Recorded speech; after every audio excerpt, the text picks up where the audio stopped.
I want to break down. I want to be able to talk. There, my voice, it's back. I want to break down what I'm doing to start this year. I'll preface first, normally I don't even care about the new year, it's just another day. For some reason, this one feels different for me. So, so this is what I'm doing to set myself up for a new year. The first thing I did was I went quiet.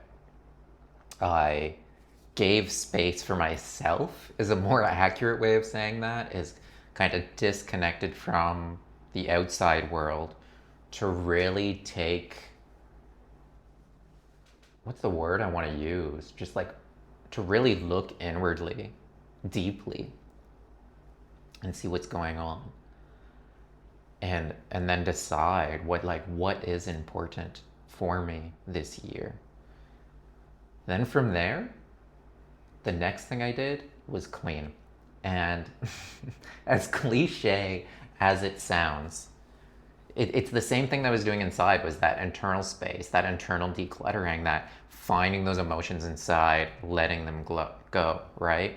I did that in my external world as well. I find that that matches. In my case, if someone came to my house and my house was a mess, they would be very right to be like, Sean, is something wrong? Because it totally reflects in my space. And the other way around too. If things are more clean and organized, then I thrive in that environment.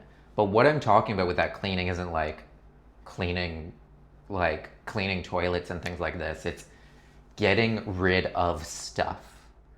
These things that are just sitting around in your house, in your closet, that you might not even see, are taking up so much energetic space. There's an actual cost to that.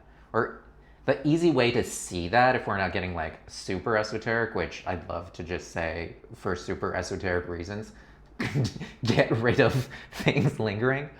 But the easy way for you to prove that to be true in your own world is, think about when you walk past something that you're like, oh, I need to clean that up, or oh, I need to take that in for repair. And how many times that distracts you, or your thoughts engage in that, or you feel worse because of it, right? Or if there's something that just doesn't, that's like slightly broken and you're using it all the time, like trying to use it in canned, and you keep bumping into it and bumping into it and bumping into it.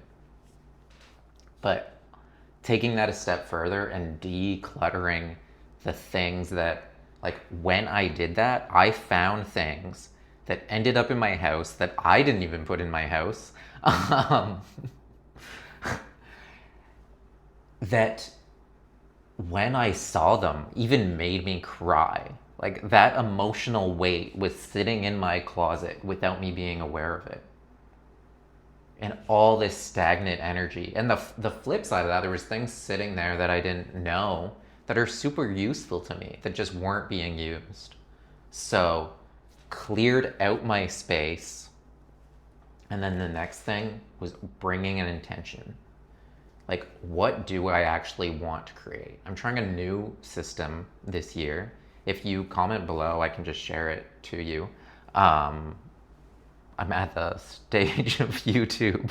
This is assuming you're watching it around now, where like not many people are watching this, so happy to send it to everyone. There won't be a ton of comments anyway, so that'll be easy for me. But Jesse Etzler, I think is his name. He's a marathon runner, and by marathon, ultra marathon, and he has this thing called the Big Ass Calendar, and he maps out his whole year, and he makes sure that each year has, there's a Japanese term that I can't remember, but like something that makes that year, and he makes space for that first, because the work is going to fill up the rest. So the important things are going on there. And me living in Paraguay, mail is not the easiest thing. So I did that with an Excel sheet, and bringing intention to like looking at my year and on the months, what is it that I want to create, and using a system of like every 2 or 3 months having something important on there. And it doesn't even have to be expensive. It can be free. It can be like a camping trip, right? Just something that's important to you. and then having that one thing in the year that's going to like, oh yeah, 2026 was that, and having like locking that in, setting that intention, because if we don't plan it, it's so easy for it to go away. And this is coming from, I hated planning. I I don't think I've ever shared this, but when I was a kid and I would see my dad just like in the same routine doing the same thing, and it, from my perspective at that time, it just looked so incredibly boring that I started to be anti-routine in some way. I love that spontaneity. I functioned well in it, and could remember things, so like it didn't get in the way. So I'm starting to learn more than just starting. What I've embodied now is when we build a structure in a container, it allows a place for our intuition to land, for our energy to land, and allows us to have a lot more power with what it is that we do. When we have a place for us to land, then we can still deviate from that. It's not like trapping us in the box like I thought when I was young. But it allows things to be more clear, and that has greatly enhanced my intuition and allowed me to shortcut things and have results that I wouldn't otherwise be able to have, that other people might say it's like crazy to have some of these results. So that's how. So I'm taking that to a new level this year, and really planning that out in my months. What is it that I want to accomplish in this month? What is it that I like? What are these moments? To set myself up for a structure that by default, I'm going to have a great year. And then just add on top of that.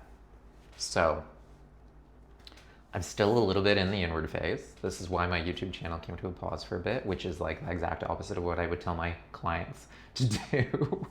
But so, anyway, I'm just laughing at myself there. Yeah. And now, being honest, I have this urge to over-explain in that situation, and I'm not going to. So that's the other thing. That's actually one of the main things that I want to talk about is when we notice with our actions what it is that we want to do, and are we being the energy that we want to be with that, right? Like me saying that last sentence had me feel slightly insecure and want to like over justify and explain, like probably because integrity is my biggest value. And that sounded like something like, oh, I tell people this and I don't do it. Like the truth is I'm so consistent with my content all the time, especially on Facebook, which is a platform that I've already developed, right? Where YouTube is new. And I found myself wanting to like justify that there. And when I caught myself what I wanted to do, it's like, no, what, to who? Like, what? I know what I'm doing. It's all okay. It's okay. It's okay if you misunderstand me. I hope that you take away things, and I hope this is valuable to you, but I don't have control over that.